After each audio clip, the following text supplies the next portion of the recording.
프렘프시 영상을 다 보시면 오늘도 재밌는 세계 소식을 정리해 푸시뉴스에 올려두었으니 많은 시청 부탁드립니다.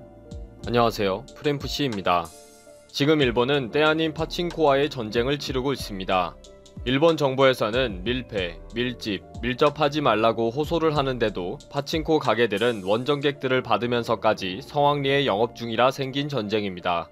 아무리 경고와 호소를 해도 떼거지로 몰려다니는 파친코 광들과 영업점들은 말을 듣지 않으니 강력한 대책을 매일 발표하고 있는 실정입니다. 오늘까지 며칠 동안 벌어지고 있는 파친코 난장판 이야기를 들려드리겠습니다.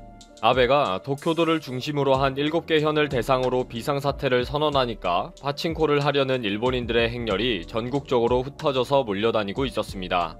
4월 16일 아사히 신문의 기사에 의하면 비상사태 선언 지역을 벗어나서 이바라 기현의 파친코점까지 월경하는 차량이 몰려오고 있다는 것입니다. 15일까지만 해도 모리야시의 파친코 가게에는 오픈하기 전부터 차량들이 몰려와서 대기를 하고 있는 실상이었습니다. 이런 현상은 치바현의 아비코시 등 도쿄 인근 지역마다 동일한 현상이라는 것입니다. 지역 주민들은 혹시나 C19가 전파될까봐 걱정을 하고 있는 상황인데도 말이죠. 25일에도 오사카시의 사카이 시내 영업점에는 개점 1시간 전부터 300명이 줄을 서 있었다는데 기자의 질문에 매일 오는 습관 때문에 찾아왔다. 평소보다 손님이 너무 많다. 라고 대수롭지 않게 대답했습니다. 이런 현상은 히로시마, 후쿠오카 등 많은 지역에서도 파친코점들이 성황리에 영업을 하고 있었으며 특히 18일과 19일 주말에는 자리가 없을 정도로 손님들이 많았다고 합니다. 결국 야마구치현에서는 전파 우려 때문에 지역 파친코 가게에 대한 휴업 요청을 했고 5월 6일까지 휴업을 할 경우에는 사업자를 대상으로 휴업 보상 협력금을 지급할 방침도 밝혔습니다.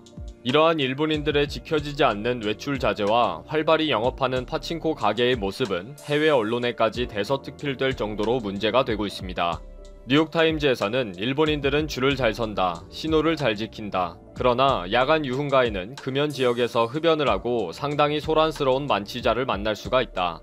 이렇게 앞뒤가 맞지 않는 일본인들이 이제는 파친코점에 몰려있다 라고 비판했습니다.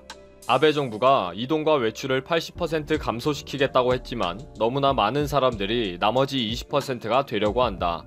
그러니 완전 통제 불가능의 일본이 되고 있다. 이상하다. 라고 지적하고 있는 것입니다.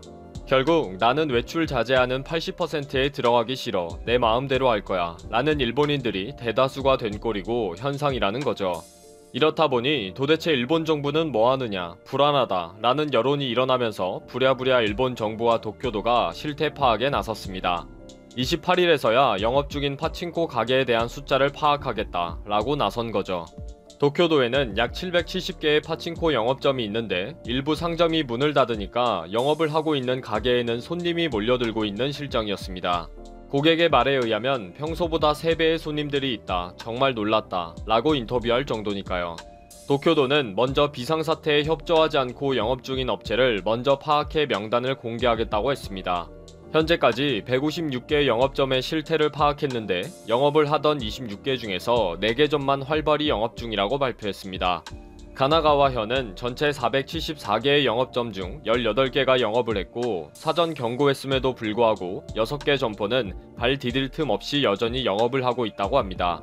아베 정부와 도쿄도 등 지방행정부에서 공갈 협박으로 영업을 중지시키려고 하지만 영업점들은 생존을 보장하지 않는 이상 문을 열 수밖에 없다고 항변하고 있습니다. 후쿠오카현에서 휴업 명령을 따르지 않으면 29일에 점포명을 공개하겠다 라고 했지만 사업주는 아주 난폭한 방식이고 왜 갑자기 파친코 가게를 악한 것으로 보는지 두렵다 라고 호소했습니다. 자신들은 파친코 기계도 50%만 가동을 하고 마스크 착용을 의무화하고 있는 등 최대한의 대책을 세우고 있다고 주장했습니다. 임대료와 인건비와 수리비 등은 계속 나가는데 50만엔, 약 572만원은 쥐꼬리밖에 되지 않는다. 직원 19명과 경품 공급자 등의 고객을 보호하기 위해 영업을 계속할 수밖에 없다 라고 호소하고 있습니다. 이렇게 파친코 가게에 대해 필요 이상으로 영업을 제한하는 것은 인권 침해이며 헌법 위반이다 라고 했습니다. 일본 정부와 지방자치단체는 이러한 반발에도 불구하고 휴업을 하지 않는 점포의 이름을 공개하고 벌칙 규정 등을 포함한 법을 정비하겠다고 발표했습니다. 이에 대해 일본의 여론은 가계도 전파 염려를 위해 많은 노력을 하고 있겠지만 그런 미흡한 조치만 믿고 영업을 하게 할 수 없다 라는 입장과 개인의 영업 자유가 있는데 아무런 법적 근거도 없고 보상도 없이 휴업하라고 강제할 수가 있는가로 나누어져 있습니다. 일본 헌법 29조는 공공의 복지를 위해 개인 자산을 이용하는 경우에는 정당한 보상을 해야 한다 라고 규정되어 있기 때문에 휴업 보상금 없이 밀어붙이는 것은 절대 안됩니다. 현재의 파친코에 대한 압력은 불평등을 싫어하는 세상의 동조 압력이다. 새로운 징후를 낳고 분열을 재촉할 수가 있는 위험한 것이다. 라는 의견도 있습니다. 파친코 영업점이 일본인들의 생활과 환경에 깊이 뿌리를 내렸기 때문에 이런 현상이 생기는 것 같습니다. 아베 정부와 지방행정 조직 등에서 아무리 경고와 호소를 해도 그렇게 쉽게 문을 닫지 않을 것 같습니다. 저렇게 두면 또 전파 속도가 확 늘어나는 엄청난 사고가 될 것 같기도 하고요. 우즈베키스탄이 한국에서 처음으로 파견한 국가자문관이 큰 도움이 되었다고 감사의 뜻을 표했습니다. 지난달 29일 한국 정부는 우즈베키스탄에 대한의사협회 과학검증위원장 최지혁 교수를 파견했습니다. 최지혁 교수는 우즈베키스탄에 가서 역학조사, 마스크 공급, 거리두기 정책 등 방역 전반에 대해서 자문했습니다. 그는 매일 우즈벡 국영방송 뉴스에 출연해 자문 상황을 국민들에게 알려주기도 했습니다. 우즈베키스탄은 자문을 받아 10,000명 수용 가능한 격리시설을 확보하고 비상의료 수요를 대비해 종합병원 4곳도 확보했습니다. 이 같은 도움은 지난 13일 우즈베키스탄 미르지오예프 대통령은 문재인 대통령에게 전화를 걸어 한국이 파견해준 최지혁 교수가 선진 방역 노하우와 치료 경험을 공유해주고 있다며 큰 감사의 뜻을 표했습니다. 우즈베키스탄은 한국의 도움이 이상적인 결과를 가지고 왔다며 한국의 방역 경험과 시스템을 온전히 도입하고 싶다고 요청했습니다. 또한 계속적인 전문가 파견 지원, 보건당국 간 협력체계 구축 및 진단키트 등 방역물자 지원을 요청했습니다. 원래 우즈베키스탄은 외국인 입국자들은 전원 격리시설을 거치게 했지만 우리 정부 제안에 한국 기업인 46명에 대해서는 3차례에 걸쳐 입국 시 시설 격리를 면제해줬습니다. 또한 양국 국민 귀국 지원을 위한 임시항공편의 주 1회 허가에 3월 한 달 동안에 우리 국민 359명이 귀국했습니다. 이 같은 협력에 한국 정부는 의료 전문가를 우즈베키스탄에 추가로 파견할 예정이라고 밝히며 앞으로도 협력을 약속했습니다. 우즈베키스탄 정상과의 통화로 문재인 대통령은 벌써 세계 25개국 정상으로부터 협력을 요청받았습니다. 세계 밀학계의 대부로 불리는 짐 데이터 교수는 한국은 그 어느 때보다 전세계 주목을 받고 있으며 세계 많은 국가가 다양한 영역에서 한국을 롤모델로 지켜보고 있다며 지금의 흔치 않은 기회를 놓치지 마라고 조언했습니다. 무엇보다 그는 이제 더 이상 선진국을 따라가지 말고 한국 스스로 선도하는 국가가 되어야 한다고 말했습니다. 21세기 한국에 어울리는 새로운 길을 찾는데 앞장서라는 것이었습니다. 데이터 교수의 조언처럼 한국은 전세기를 선도하며 새로운 길을 찾는 시작점에 서 있습니다. 한국은 전세계가 감염병으로 시달리는 시점에서 유일하게 선거를 치르고 있습니다. 지난 13일 영국 파이낸셜 타임스는 이 와중에 선거를 치르기로 한 한국 정부의 결정은 아시아 민주주의의 등불로서 한국의 위상을 부각하고 있다고 보도했습니다. 뉴욕타임즈는 10일 서울의 한 사전투표소에서 목격한 한국의 시스템에 놀라움을 나타냈습니다. 투표하러 온 시민들은 마스크를 쓰고 1m 간격으로 줄을 서며 체온을 측정하고 소독제로 손을 문지르고 관리자들이 제공한 일용 비닐장갑을 착용했다고 했습니다. 또한 체온이 37.5도 이상의 유권자는 별도로 격리돼 검사를 받고 투표소는 소독된다고 했습니다. 감염 위험을 초래했던 위스콘신주의 경선과 비교하면서 한국의 총선은 비교적 순조롭게 진행되고 있다며 정부는 국민들에게 대규모 집회를 금지하고 사회적 거리두기 실천을 촉구하고 있음에도 불구하고 4,400만 명의 유권자들이 투표소의 안전성을 확신하도록 노력하고 있다고 설명했습니다. 이처럼 방역과 동시에 투표가 가능했던 이유는 위기에 꼼꼼하게 대비한 시스템 덕분이라고 보았습니다. 또한 뉴욕타임즈는 한국 정부의 투표 대안책을 소개하면서 선거관리위원회와 보건당국은 이들에 대한 선거권을 보호하려 노력했다며 전염병과의 전쟁이 아직 끝나지 않았다는 점을 인정하면서도 정상성을 회복하겠다는 결의를 반영한 것이라고 이야기했습니다. 전 세계가 이렇게 한국의 선거를 주목하고 있는 것은 수많은 나라들의 감염의 위험 때문에 선거를 미루거나 제대로 치르지 못했기 때문입니다. 프랑스는 최근 걷잡을 수 없이 확산되면서 지난달 22일로 예정됐던 지방선거 2차 결선 투표를 6월 21일로 연기했습니다.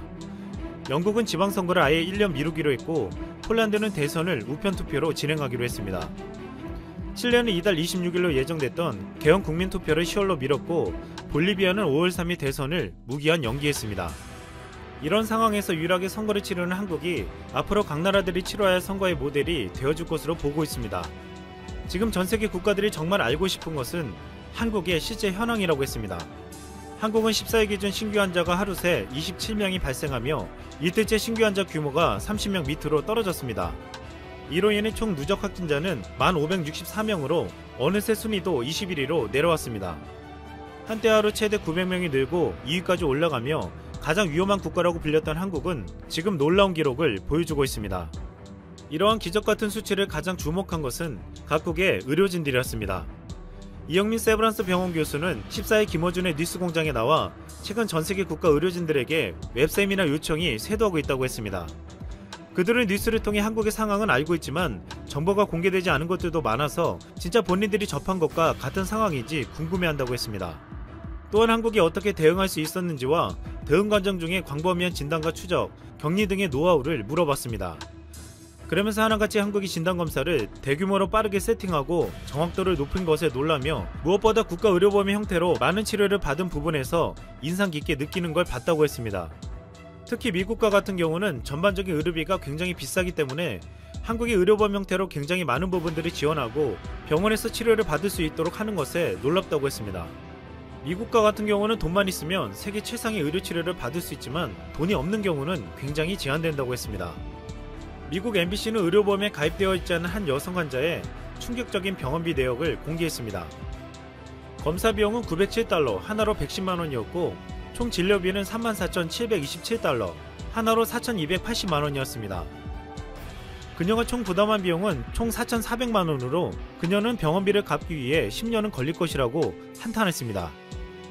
이에 반해 인제대학교 해운대 백병원에 19일 동안 입원한 한국 환자의 진료비 총액이 $970만원 정도였는데 환자가 실제로 부담한 금액은 44,150원이었습니다. 한국과 미국의 환자 진료비는 무려 1000배나 넘게 차이 났습니다. CNN은 11일 한 간호사가 환자의 비극적인 마지막 말에 충격을 받았다고 했습니다. 공인 등록 간호사 데릭 스미스는 심한 호흡곤란에 빠져 죽어가는 환자가 이렇게 말했다고 했습니다. 누가 돈을 내나요? 스미스는 CNN에 이것은 결코 잊지 못할 마지막 말이었다고 토로했습니다. 숨이 넘어가는 마지막 순간까지도 그의 주된 관심사는 자신의 생명을 연장시킬 수 있는 비용이었습니다. 스미스는 이런 현실이 매우 슬프고 끔찍하다고 했습니다. 아시다시피 미국은 보편성 건강관리가 없는 유일한 선진국입니다. 지난 2018년 미국 인구의 10.4%인 약 2,800만 명이 보험에 가입하지 않은 것으로 나타났습니다. 이 때문에 보험 혜택을 받지 못하는 미국인들은 지금 한국의 의료보험제도에 놀라며 부러워하지 않을 수 없었습니다. 이렇게 보험제도도 부실하지만 최근 위기에 대한 초기 대응도 실패한 미국은 지금 한국에게 도움을 받고 있습니다. 미국은 지난 14일 60만 개의 한국산 진단키트를 수입했습니다. 로이터 통신은 한국의 진단키트 60만 개가 14일 미국으로 수출된다고 밝혔고 1차분 15만 개는 지난 주말에 배송되어 총 75만 개가 보내질 예정이라고 했습니다. 미국 트럼프 행정부 고위당국자는 13일 우리는 한국 파트너들에게 진단키트 확보에 있어 미국을 지원하는 데 대해 감사한다고 전했습니다. 월스트리트 저널은 트럼프가 한국 진단키트를 대거 수입하는 가장 큰 이유 중 하나가 미국에서 사용하는 키트의 정확도가 70%밖에 안 되기 때문이라고 보도했습니다. 한국산 진단키트는 6시간 내 신속히 결과가 나오며 95% 이상의 높은 정확도를 자랑하고 있습니다. 논란이 되고 있는 중국산 진단키트는 30% 미만으로 이를 수입한 스페인, 필리핀, 체코, 터키 등의 나라들의 골머리를 앓게 만들었습니다. 미국 뉴욕 주지사는 최근 생명을 잃은 사람의 숫자가 전날보다 줄어들었다며 최악의 상황은 끝났다고 말했습니다. 하지만 아직도 미국 전역 확진자 수는 하루 25,000명이 넘게 늘며 종식까지는 끝이 보이지 않는 상황입니다. 쿠오모 지사는 내일이라도 끝나기를 원하지만 1년에서 1년 반까지 걸릴 것으로 보이는 백신 개발 전까지는 진정으로 끝나지 않을 것이라고 언급했습니다.